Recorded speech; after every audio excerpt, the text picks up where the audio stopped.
Peut-être le dernier aspect qu'on va aborder aujourd'hui, ça existe depuis 2018, vous le remettez sur la table, c'est le budget participatif. C'est important de faire participer les citoyens aux choses de la vie publique. Vous savez, quand on voit par exemple ce week-end la distance qui s'installe au niveau des électeurs français par rapport à la politique, Très peu de votes. Le taux d'abstention est historique, oui. On essaie de remettre des mécanismes sur pied qui permettent peut-être d'attirer l'attention citoyenne. Le budget participatif est une possibilité de sensibiliser des associations, des quartiers, des personnes à ce qu'on peut faire conjointement pour tenter d'améliorer peut-être la qualité de vie avec tel ou tel investissement qui rentre dans les conditions d'éligibilité du budget participatif. Alors, nous avons commencé cela en 2017 déjà. Tout ça a été un peu suspendu par la suite, mais nous avons consacré dès 2017 un budget de 100 000 € pour ce budget participatif. Et en 2017, par exemple, 2017-2018, nous avons eu 19 dossiers qui sont rentrés. C'était la première année, les gens n'avaient pas bien compris ce qu'était une dépense extraordinaire d'une dépense ordinaire. Nous avons peut-être dû réorienter certaines demandes, mais de cela a découlé la mise sur pied de manière assez éclectique sur le territoire de Braine-l'Alleud des tables d'échecs, souvenez-vous, oui, voilà. Vous aviez fait au Paradis, tout à fait.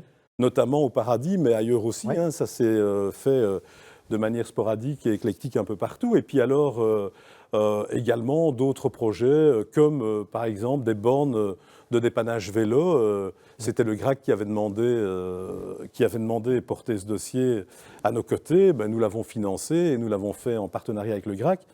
D'autres projets sont en cours. Actuellement, nous avons relancé ce budget participatif qui avait été suspendu durant la période Covid pendant 1 an et demi. C'est clair que faire de la participation quand on peut plus se voir, très difficile, ça devient extrêmement compliqué. Et donc tout cela a été suspendu. Mais aujourd'hui, nous avons fait un nouvel appel à projet qui se clôturera fin des vacances, donc fin août.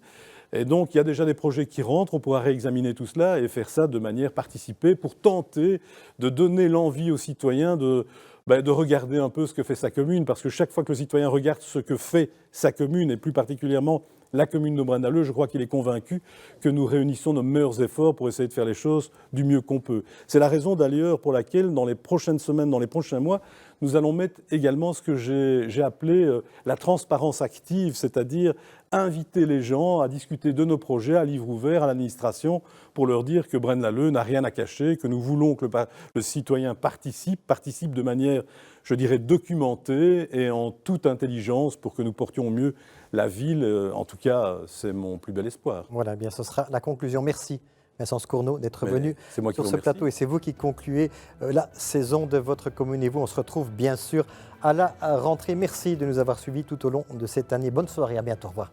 Merci.